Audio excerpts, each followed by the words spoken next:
때는 일주일 전 한적한 위치에 있는 한 카페. 뭐 때문에 만나자고 하셨을까? 지아가 고개를 갸웃거리며 한참 전에 시켜놓은 아메리카노 잔을 만지작거렸다. 지아는 며칠 전 대학 선배로부터 기니할 얘기가 있으니 만나자는 연락을 받았다. 무려 선배로부터 3년 만에 온 연락이었다. 기니할 말이라는 게 뭘까? 지아는 무서우면서도 그것이 몹시도 궁금했다. 연락을 해온 이는 대학에 다니던 시절 저를 몹시도 괴롭힌 선배였다. 그런 선배가 뜬금없이 무게를 잡으며 기니할 말이 있다고 얘기하는데 무서운 마음이 들지 않는다면 그건 보통 내기의 사람이 아닐 테다. 사과하려고 하시나? 과거 저를 괴롭혔던 것에 대하여 말이다. 솔직히 그것을 기대하고 이 자리에 나왔는지도 모른다. 지아는 저를 괴롭혔던 이들이 제게 진심으로 사과해 주기를 바랐다. 그리고 그들이 사과해 준다면 언제든 받아줄 의향이 있었고. 지아야. 얼마의 시간이 지나지 않아 익숙하지만 낯선 남자의 소리가 들려왔다. 대학 선배 권명이었다. 저를 부르는 소리를 들은 지아가 자리에서 일어나며 맞은편 방향에서 다가오고 있는 선배에게 인사했다. 오셨어요, 선배. 오래 기다렸어? 아니요. 그렇게 오래 기다리진 않았어요. 지난날 권명에게 당했던 괴롭힘이 떠오른 지아가 선배의 시선을 피하며 말했다. 지아의 심장은 불안하게 뛰었다. 지금은 그러지 않으실 거야.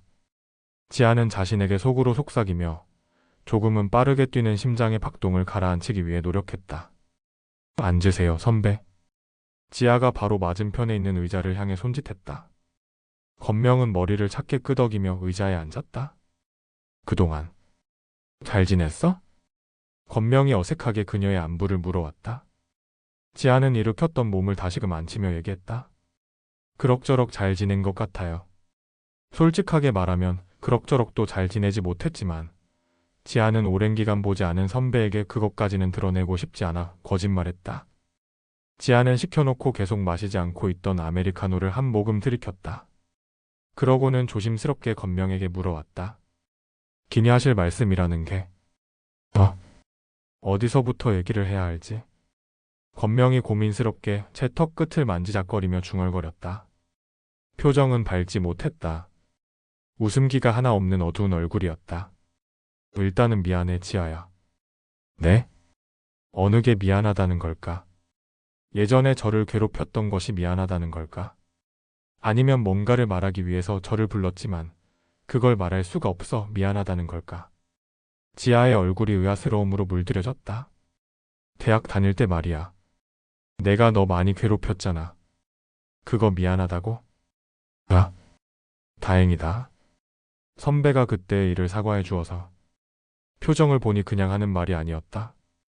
진심이 담긴 사과였다. 지아의 입가에 옅은 미소가 지어졌다. 감사해요. 사과해 주셔서. 나 밉지 않니? 그렇지 않다면 거짓말인데. 괜찮아요. 이렇게 진심으로 사과를 해주었으니 지아는 그것만으로도 미운 마음이 절반 이상 풀렸다. 고마워, 지아야. 용서해줘서. 권명은 지아의 관대한 마음에 놀랐다. 저라면 용서는커녕 어디서 감히 용서를 구하냐 따지고 들 텐데. 그런데 선배, 기니하실 말씀이라는 게 혹시 이거였나요? 기니할 말은 이게 아니야. 좋지 못한 권명의 표정이 더욱 착잡하게 변해갔다. 권명의 표정을 본 지아의 마음이 불안해졌다. 대체 어떤 얘기를 하려길래. 지아가 아랫입술을 잘근잘근 씹었다. 그렇게 얼마쯤 시간이 흘렀을까. 권명이 입을 열었다.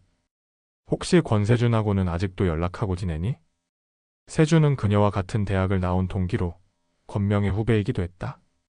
갑작스레 흘러나온 세준의 이름에 지아가 어리둥절한 얼굴로 고개를 주워겼다. 네, 간간히 하고 있어요. 내가 기니 할 말이라는 게 권세준과 관련된 이야기야. 세준이랑 관련된 이야기요? 그게 뭘까? 괜스레 겁이 났다. 선배가 짓고 있는 표정이 밝았다면 모를까? 좋지 않았기 때문에 그랬다. 응. 그런데 내가 내 말을 어떻게 받아들일지? 예상이 가지 않아서 조심스럽네. 편하게 말씀해 주세요. 듣기 겁이 났는데도 불구하고 지아는 듣기를 선택했다. 다른 사람도 아니고 가족과 다름없는 세준과 관련된 이야기니 겁이나도 들어야 한다고 생각했다. 세준이가 너를 괴롭히라고 시켰어. 네? 건명의 말을 듣기 무섭게 지아의 얼굴이 얼음처럼 얼어붙었다. 이게 무슨 말이지? 세준이가 나를 괴롭히라고 시켰다니? 말도 안 돼요. 지아가 세준의 편을 들었다. 건명은 어느새 뻣뻣하게 굳은 두 손을 주물럭거리며 말을 이었다. 지아, 내 입장에서는 내 말을 믿지 못하는 게 당연한 일이야. 그녀에게 세준은 단순한 친구 정도의 관계가 아니었으니까? 건명은 그 사실을 알았고 또 그녀가 이런 반응을 내보일 거라는 사실을 예상했다. 그랬기에 지아에게 이것에 대해 말하는 것이 상당히 조심스러웠고 고민스러웠던 바다. 그러나 말하기로 마음을 먹고 입까지 연 이상 건명은 인재와 물러날 마음은 없었다. 내가 믿든 말든 나는 얘기할게. 어떻게 보면 별거 아닌 것 같지만 건명에게는 이를 이야기하는 것에 있어 많은 용기가 필요했다.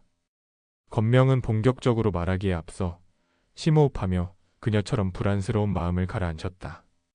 대학 입학하고 얼마 지나지 않아 권세준이 말하더라. 너를 괴롭히라고. 괴롭히면 원하는 만큼 돈을 주겠다고. 당시에 마침 돈이 필요했던 건명은 크게 고민하는 것 없이 그의 제안을 받아들였던 바다. 그때는 당장 보이는 돈에 눈이 멀어 별 생각이 없었으나 나이를 먹고 나니 건명에게 남은 건 후회와 죄책감 뿐이었다. 아무리 돈이 급해도 해야 할 일이 있고 하지 말아야 할 일이 있는 건데. 명문대생이라는 사람이 옳고 그름을 판단하지 못하고 그녀를 괴롭히는 일에 일조하고 말았다. 참 모자라기 짝이 없었다. 너를 괴롭힌 다른 애들도 나와 마찬가지였어. 권세준한테 대가를 받고 너를 괴롭힌 거야.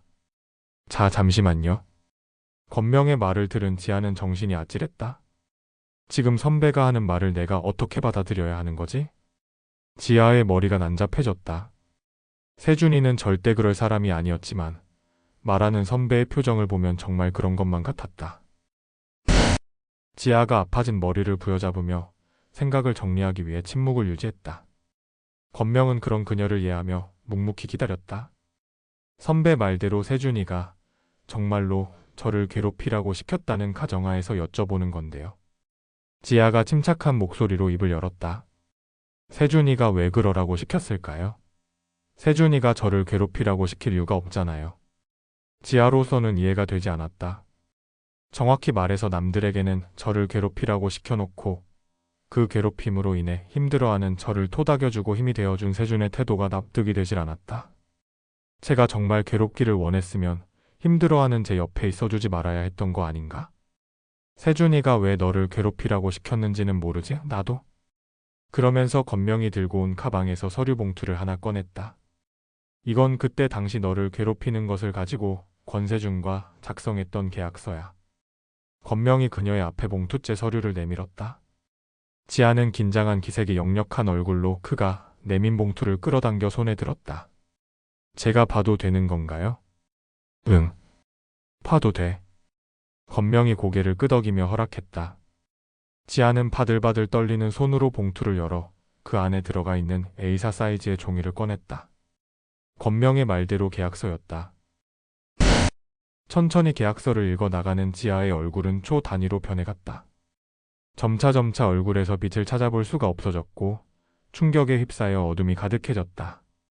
선배 말대로 저를 괴롭히는 대신 세준이 돈을 원하는 만큼 보상한다는 내용이 담겨 있었다. 글씨체는 컴퓨터로 뽑아낸 것이라서 그가 쓴 건지는 알 수 없었으나 서명란에 찍혀져 있는 도장이 세준이 맞음을 증명하고 있었다. 어떻게 이럴 수가? 지아는 받은 충격이 너무나도 커 어찌할 바를 몰라 했다.